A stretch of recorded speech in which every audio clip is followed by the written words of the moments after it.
Hey folks, Fernando doing our video for the Modern Survivalist. I just wanted to do a video on my take on the entire Benchmade snafu situation. In case you haven't heard of it, what happens is that there's a post, a Facebook post from the Oregon City Police Department thanking Benchmade for helping them destroy guns. And there's a picture of, I think it's a picture or a clip or something where you can see that guns are being destroyed in the Benchmade facility with a grinder cutting the barrels and receivers and whatnot. So yeah, people reacted to that as expected, and to make things worse, I think it's a post also saying that the 100% of the political donations by Benchmade, all of them to Democrat politicians, mostly anti-gun. So yeah, it's kind of a messy situation. One of the things I don't like about our, internet thing that we have is everyone is a tough guy, everyone is a big mouth, and I don't like the fact that people don't put themselves in the shoes of the other person. I was just watching the video from the owner of Benchmade. He seems like a nice enough guy, an older gentleman, and he was apologizing for all this thing. It's a crappy situation to be in, when you build a business like that and you screw up, at least in my opinion, screw up like that, and you're paying for that. It's going to be hurting business for sure. And there's people that will maybe end up losing their jobs, and no one knows what's going to be happening eventually with Benchmade, but I think it's going to be tough for sure. But putting yourself in that situation, what would you tell that man face to face? How you could have done things differently, maybe. And he has the right to his political views. Being a person that he claimed to be a strong Second Amendment supporter and believing in the right of people to own guns. At the same time, you are the guy that helped them out in destroying them. If I'm that guy, that would be awesome to own my own knife company. That would be fantastic. But if I was in that same position and I was friends with the local police, as I would absolutely be, that's great.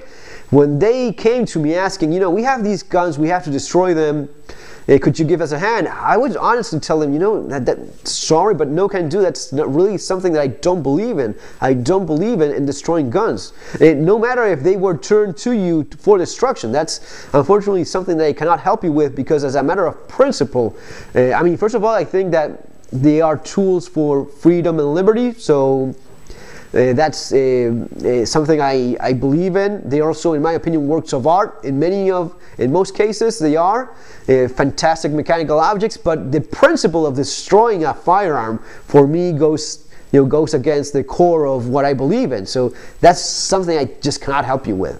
That would be it. That would be the entire conversation. But there's people that have different degrees of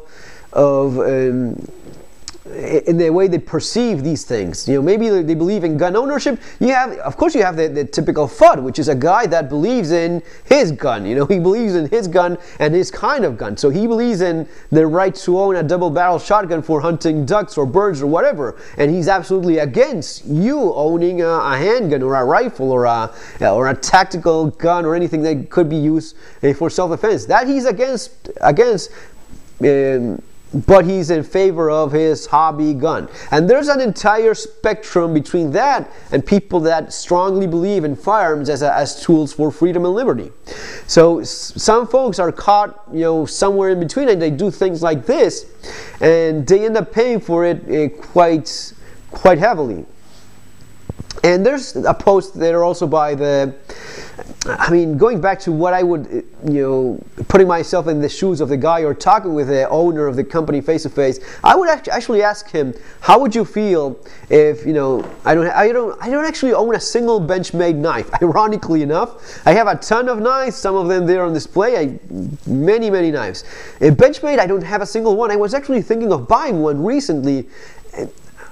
I will not buy one now. I just cannot support in any way, a company that puts especially putting their money against, supporting politicians that are against guns and their opinion of these things. I would tell him, how would you feel if I had a Benchmade knife? This is a cold steel knife. Lynn Thompson, big Second Amendment supporter, and he made a very telling video yesterday about him and his opinion on guns and where he stands. But how would you feel as the owner of Benchmade if I had my Benchmade knife, I cut it in pieces with a grinder, put it in an envelope, and ship it to you and told you, that Benchmade knife is not going to be murdering any more children? You would go, are you freaking crazy? I don't make knives for you to kill children. Well, some lunatic may. That's the exact same thing that happens with guns. Some crazy person will end up using a gun that you made to do something terrible with it. But that's not on you. That's one of the core principles of liberty and freedom and individual rights. You have the individual right to screw up as well and pay for that. That's entirely on you. That's the price of freedom. People having the choice to ruin their lives or do terrible things. It should not impact you, or you should not be responsible in any way for their individual actions. Any more that Ford is responsible for a bank robber using a Ford vehicle in the process, as an escape vehicle using a Ford. Are they responsible for it? Are we going to be all turning in our cars? I don't buy Ford, but whatever it is.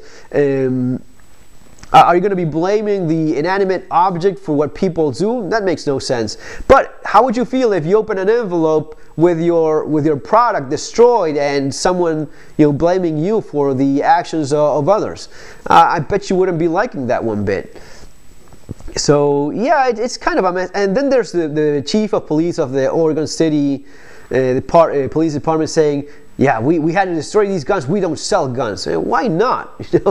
I mean, you don't have to destroy it. Why is it that it's your responsibility to do something that's more of a political statement than anything actually useful for stopping and preventing crime? Because destroying guns certainly is not. I mean, here in Spain, which is not exactly a pro-gun country in general in any way, the police department does sell guns. The Guardia Civil, which is like the Guardia Civil is like a police-military institution, but they're the guys in charge of all the gun stuff. So the Guardia Civil is the one that's in charge of guns and the licensing and all that stuff, the permits. So anything that's moving around, if you're shipping a gun from one place to the other, you do that through the Guardia Civil.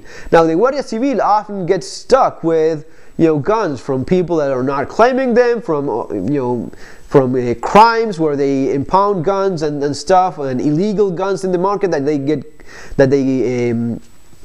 get hold of. So the Guardia Civil eventually ends up with a stock of guns that they don't have anything to do with those, and they sell them.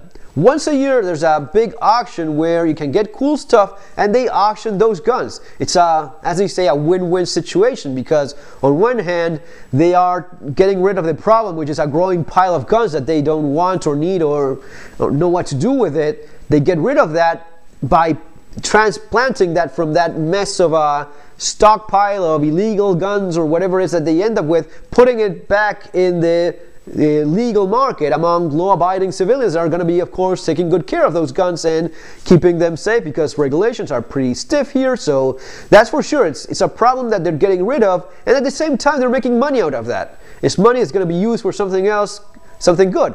So it's the way in which it works. I mean, it's bad that the company has to deal with this, and it's a self-inflicted mess. Unfortunately so, but that's my take on it. Guys, gonna be all for now. Remember to subscribe. See you on our next video. Have a great day.